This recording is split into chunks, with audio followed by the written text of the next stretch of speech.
Oh my god, I'm so shy.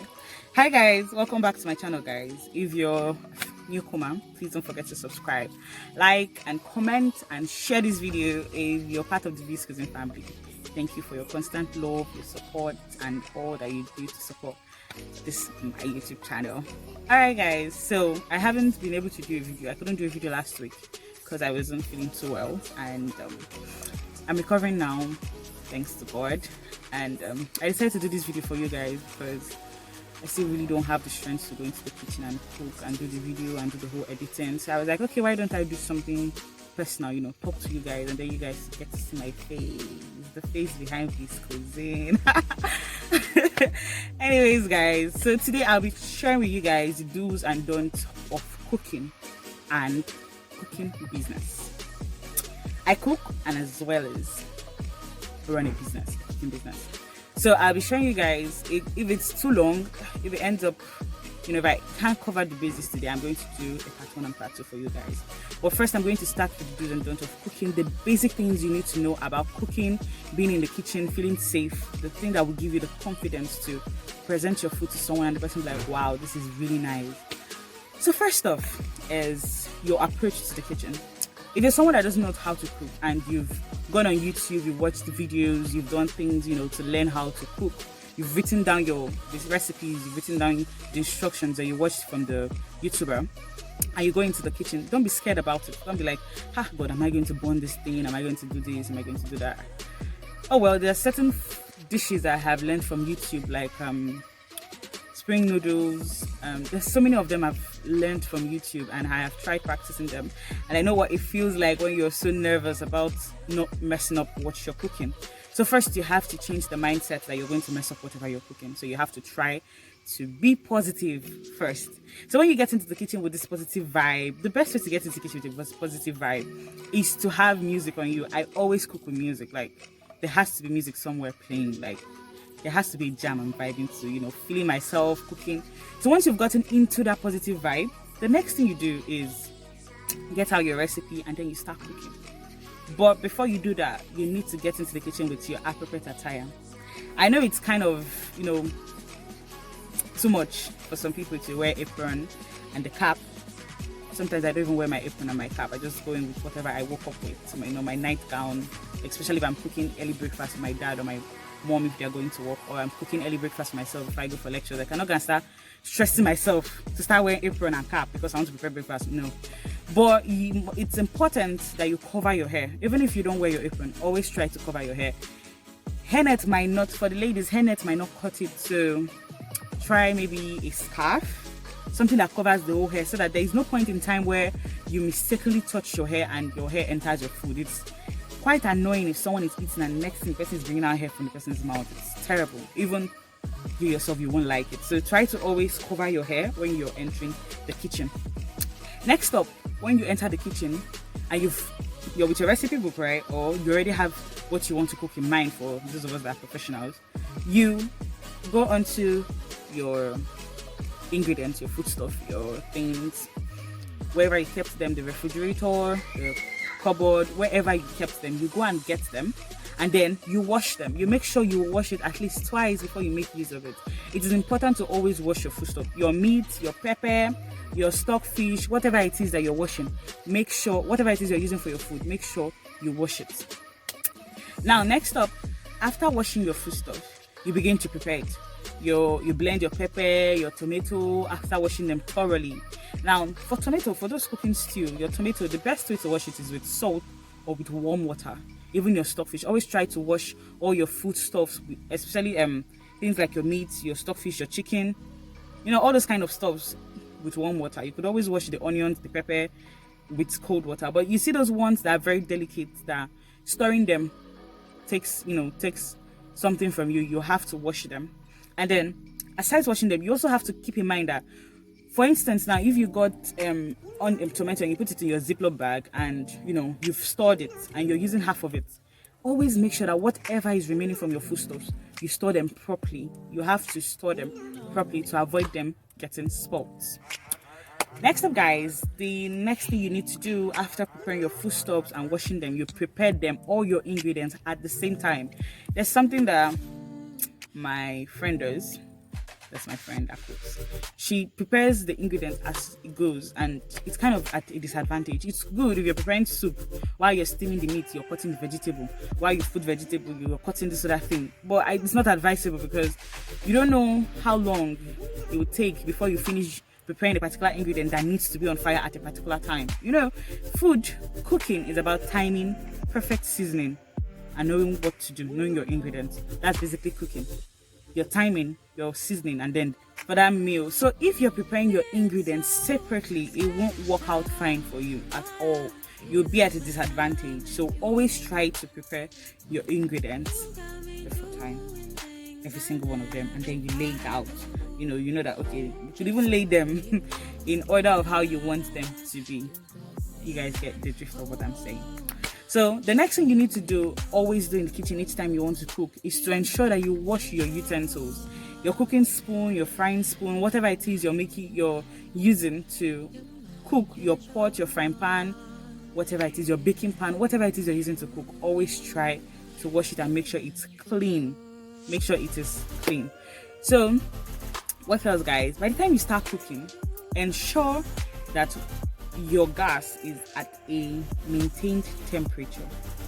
If it's something that needs high heat, by the time you need to cook at low heat, ensure that you have maintained it at the low heat temperature, because if you leave it at high heat, is for instance now, the temperature we use in our gas to parboil rice or parboil yam, it's not the same temperature we use when the water of the rice is about to get dry. If not, you're going to burn your rice.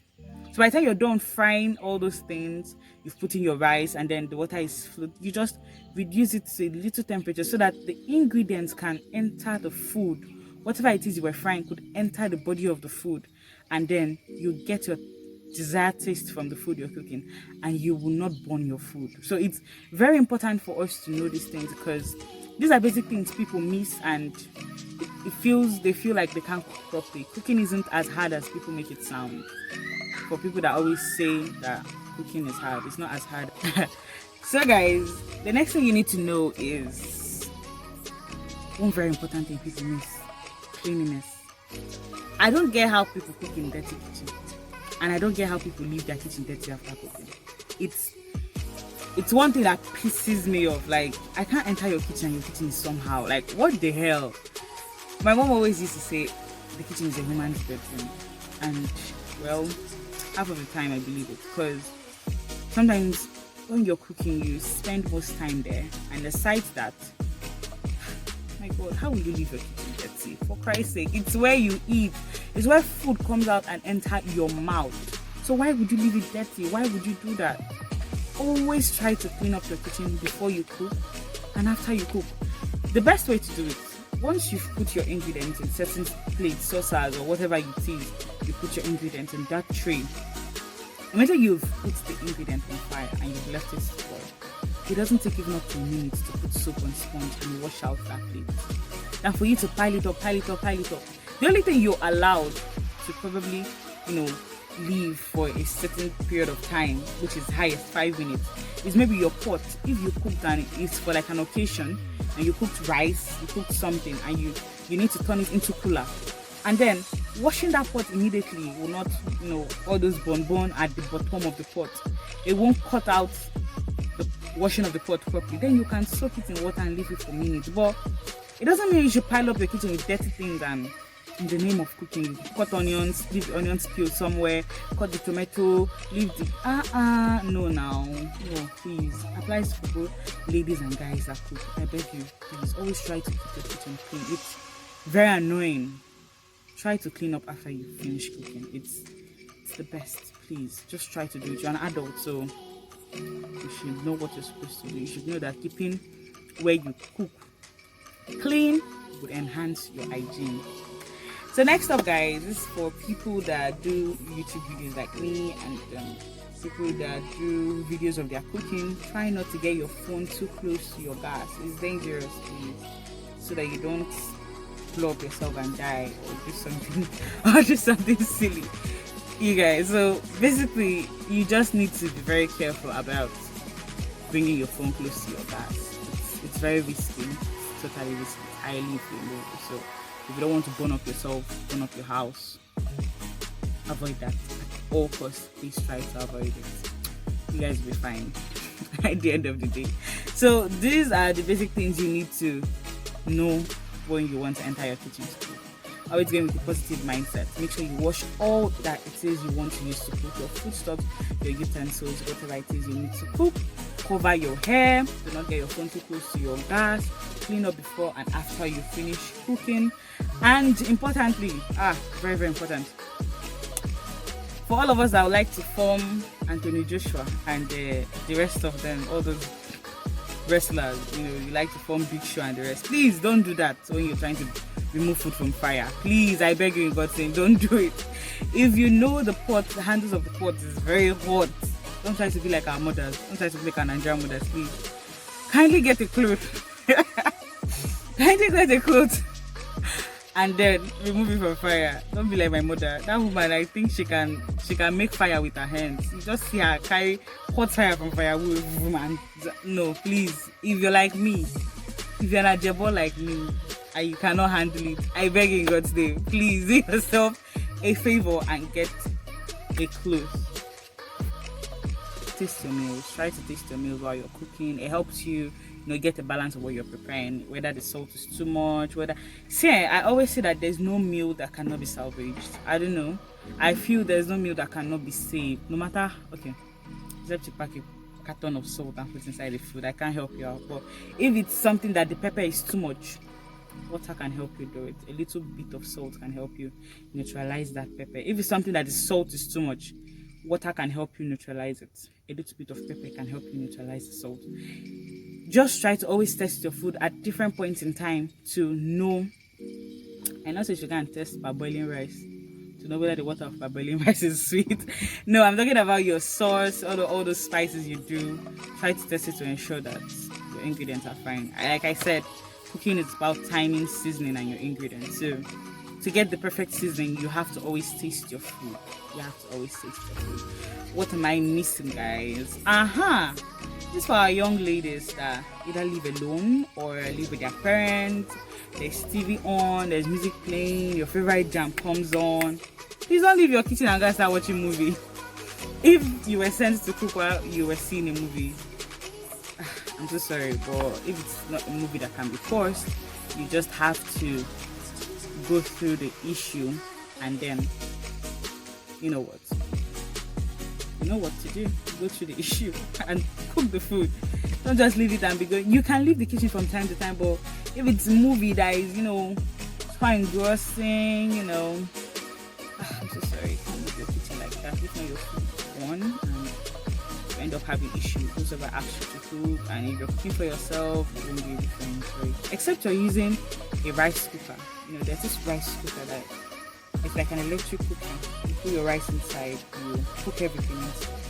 Except that you could always keep it in the parlor and prepare your rice cooker. If not, sorry, you can't leave your kitchen just like that to do something that will take your time. That will take time more than 3, 4, 5 minutes. Please don't leave your food. If not, your food will get burnt. I just remembered something that happened to me one time when I was still very young.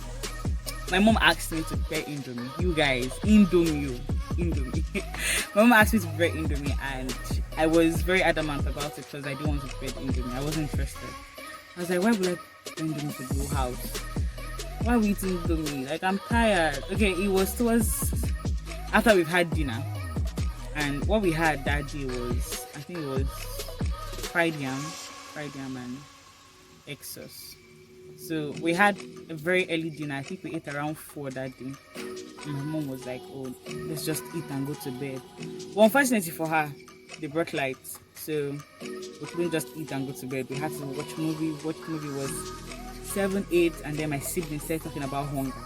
Because usually when we eat dinner, it takes like an hour or 2 and then everybody has gone to bed.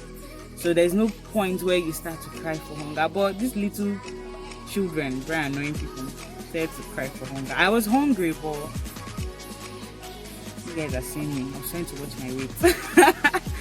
But basically they were begging for food and my mom said, oh, I can't cook Indomie for them.